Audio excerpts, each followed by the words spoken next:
علی یا رسول اللہ صلی اللہ علیہ وسلم حضرت سیدنا حامد اسود رحمۃ اللہ علیہ فرماتے ہیں حضرت سیدنا ابراہیم خواص علی رحمۃ الرضوان ایسی عظیم شخصیت ہیں کہ جب بھی وہ کسی سفر کے لیے نکلتے تھے لیکن آپ ایک اپنا برتن لیتے جس سے وضو کرتے یا پانی پیتے، وہی برتن لیتے اور چل پڑتے، نہ کسی کو ساتھ لیتے نہ کسی سے بتاتے۔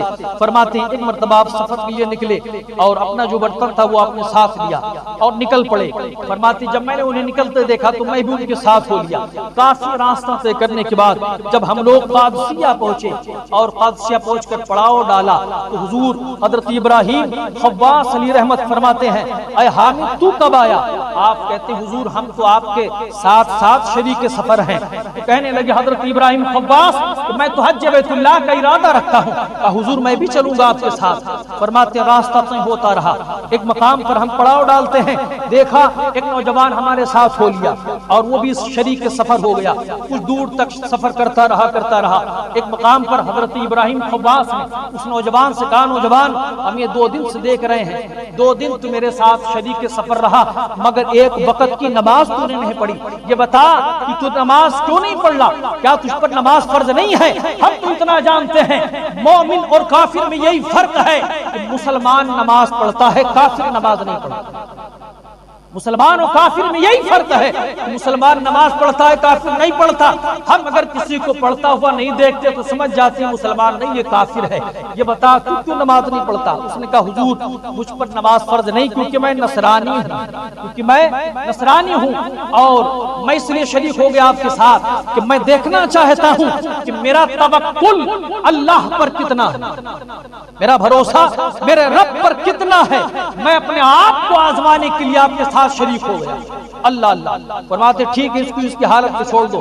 سفر جاری رہا تو جب حرم شریف کی سرحد کے قریب پہنچے تو آپ نے فرمایا تیرا نام کیا ہے؟ اس نے کہا حضور میرا نام عبد المسیح ہے۔ آپ نے فرمایا عبد المسیح یہیں ٹھہر جا، اب حرم کی حدود شروع ہونے والے ہیں اور حرم میں کافر کا داخلہ حرام ہے، حرم میں کافر کا داخلہ حرام ہے، کیونکہ اللہ نے قرآن میں فرمایا سورہ توبہ میں انما المشرکون نجس فلا يقربوا المسجد الحرام بعد عامهم هذا۔ اللہ نے فرمایا مسجد حرام میں مشرک کا داخلہ حرام ہے، مشرک قریب نہیں ہو سکتا ہے، اس لیے وہاں مت جانا، اب یہیں تک رہنا، تم آگے نہیں بڑھنا۔ وہ کہتے ہیں وہ کہہ کر چھوڑ آیا۔ آپ حضرت حامد فرماتے ہیں ہم لوگ اندر داخل ہوئے اور احرام وغیرہ باندھنے کے بعد عبادت میں مصروف ہو گئے اور 1-2 دن کے بعد جب ہم لوگ عرفات کے میدان میں پہنچے تو فرماتی حجاج کی ایک بھیڑ تھی، اسی بھیڑ میں ہم نے اس نوجوان کو دیکھا تو رب کے حضور ہاتھ اٹھا کے دعا مانگ کے رو رہا تھا، سبحان اللہ، ہاتھ اٹھائے دعا مانگ کر رو رہا تھا۔ جب میری نظر اس پہ پڑی اور اس کی نظر مجھ پر پڑی تو دوڑ کر آیا اور حضرت ابراہیم خواص کی پیشانی چومنے لگا۔ آپ نے فرمایا نوجوان تو کیسے؟ عبد المسیح یہاں کیا کر رہا ہے؟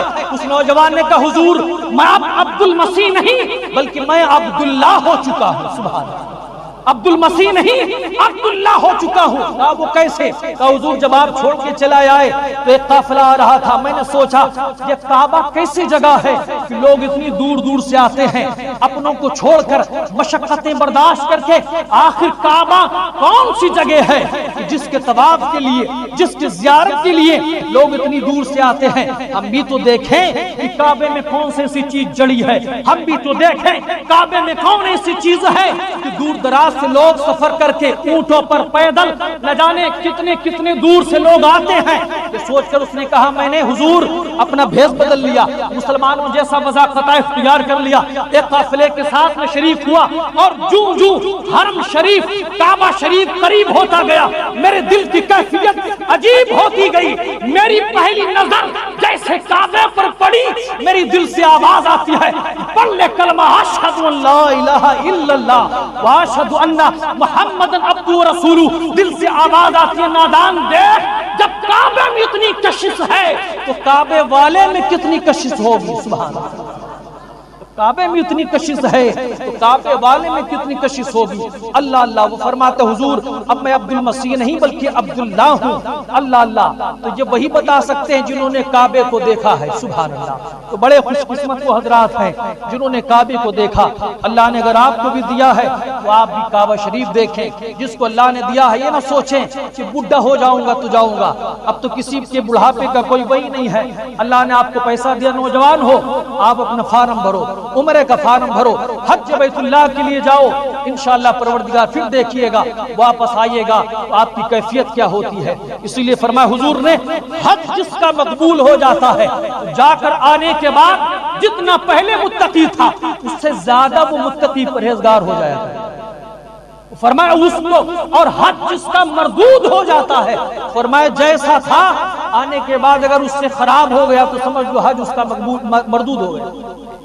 یہ پہلی نشانی علماء نے بتائی ہے کہ جان لو حج کرنے کے بعد آنے کے بعد اگر جو اور اچھا ہو جاتا ہے یہ سمجھ لو اللہ نے اس کے گناہوں کو خطاؤں کو بخش دیا ہے. سبحان اللہ. بعض آخری بات سننے, فرمایا عرفات کا وہ میدان ہے کہ جہاں پر اللہ اگر ہم اور آپ کے گناہ 1000 نہیں بلکہ فرمایا اگر دنیا کے درختوں کے پتوں کے برابر ہوں یا سمندر کی جھاگ کے برابر ہوں پھر بھی اللہ عرفات کے میدان میں جب حاجی ہو کر دعا کرتا ہے تو اللہ اس کی مغفرت فرما دیا کرتا ہے. اللہ اس کی مغفرت فرما دیا کرتا ہے. حضرت ابو تراب بخشی فرماتے میں نے 75 حج کیے تھے. ایک مرتبہ میں حج پر گیا اور میں نے اللہ سے جب میں نے عرفات کے میدان میں لوگوں کو دیکھا تو ہاتھ اٹھا کر کہا الہی ان میں تو نے جس کے حج کو قبول نہ کیا ہو اللہ میرے حج کا ثواب اسے عطا فرما, میرا حج کا ثواب اسے عطا فرما دے. وہ کہتے ہیں میں کہہ کر جب مزدلفہ آیا میری آنکھ لگ گئی, میں نے دیکھا غیب سے ندا آتی ہے نادان بندے تو میری کریمی پر انگلی اٹھاتا ہے, میری کریمی پر انگلی اٹھاتا ہے. ارے میں تو کریموں کا کریم ہوں, میں تو رحیموں کا رحیم ہوں. میری عزت و جلال کی قسم یہاں جو بھی آئے اور خالی چلا جائے یہ میری عزت کو گوارا نہیں ہو سکتا ہے. سبحان اللہ, میری عزت کو گوارا نہیں ہو سکتا ہے. میرے بندے سن, یہاں آتے ہیں لوگ گناہوں میں ڈوبے ہوئے, جب پلٹتے ہیں وہ اس طرح ہو جاتے ہیں جیسے ابھی ان کو ان کی ماں نے جنم دیا ہو. سبحان اللہ, اللہ وہ مقام ہے. اس لیے اللہ اگر توفیق دے تو ہم سب جائیں. اللہ ہم سب کو صراط مستقیم پر چلنے کی توفیق عطا فرمائے.